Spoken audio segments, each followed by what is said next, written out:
The purpose of this video is to explain why soiling accidents occur and to help you understand what you can do to stop them from happening. Poo accidents can be embarrassing. Many children who have accidents can't tell when they're coming, and they're not able to stop them from happening. However, it doesn't always have to be this way. When we eat food, it travels from the mouth, down the throat, and into the stomach. In the stomach, the body begins to break down the food. The food then turns into a liquid, and this liquid leaves the stomach and enters the small intestine. The small intestine is a long, twisted tube where nutrients are absorbed into the body. The body uses these nutrients to help you grow and gives you energy to do all the things you like play, run, sing, or whatever you're interested in. The unneeded and unabsorbed liquid becomes poo and travels into the large intestine. Sometimes the large intestine is called the colon. When the poo enters the large intestine, it is liquid. As it travels through the colon, water is absorbed back into the body and the poo becomes more solid. The poo eventually comes to the end of the colon, also known as the rectum. At the very bottom of the rectum is a band of muscle called the anal sphincter. When the poo puts pressure on this muscle, a message is sent to the brain saying it's time to poop. The person then decides if they are going to use the bathroom now or hold it to go later. If the person decides to go, the anal sphincter relaxes and the poo comes out. Problems occur when the person decides to hold it and not go to the bathroom. As the poo sits in the rectum, water continues to be absorbed by the colon and the stools become harder and harder. And as more food is digested, more poo continues to come into the rectum. The rectum grows bigger and bigger, and if this keeps happening, the poo begins to back up into the colon. Eventually, the person finally goes to the bathroom, and the poo is very large and hard. What's worse is that it will hurt to poop. This is called constipation.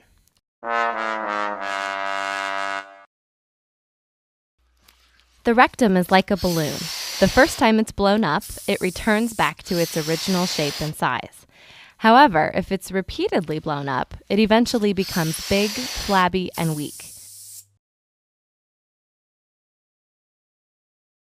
This stretched out rectum becomes a large holding area for poo, setting up the process to repeat itself. And with an overstretched rectum, some children lose the urge to poop.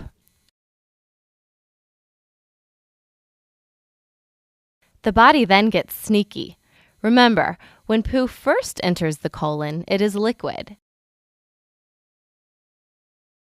When the new liquid poo meets with the old hard poo, the liquid poo slides through the hard poo and comes out as smears in the underwear. This cannot be controlled and usually is not even felt. Others can tell this has happened by the smell, but children having poo problems many times don't even smell this.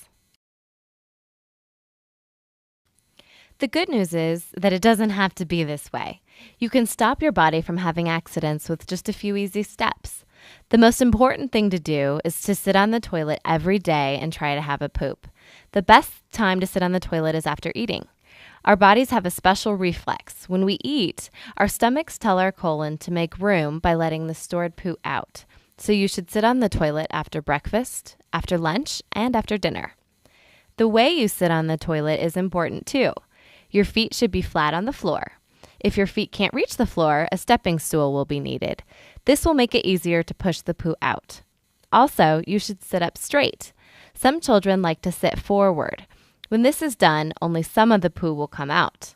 Other children stiffen and cross their legs. This tightens the muscles, and again, not all of the poo will come out. By sitting up straight and relaxing, this will ensure that all the poo comes out each time you go. By following these steps every day, a big and flabby rectum will return back to normal, but it can take up to a year for the rectum to regain its original size and tone. Your parents might be asked to give you medicines to help keep your poo soft and help your body push it out. A medicine called polyethylene glycol, sometimes also known as Miralax, draws water back into the colon, and this helps keep the poo soft. And when the poo is soft, it won't hurt to go to the bathroom. Sometimes another medicine called senna will also be added to your body to help push out all of the poo. So by sitting on the toilet every day and having a poo, you will prevent the backup of poo into your colon. Your stools will stay soft and will be easy to pass. And best of all, there will be no accidents.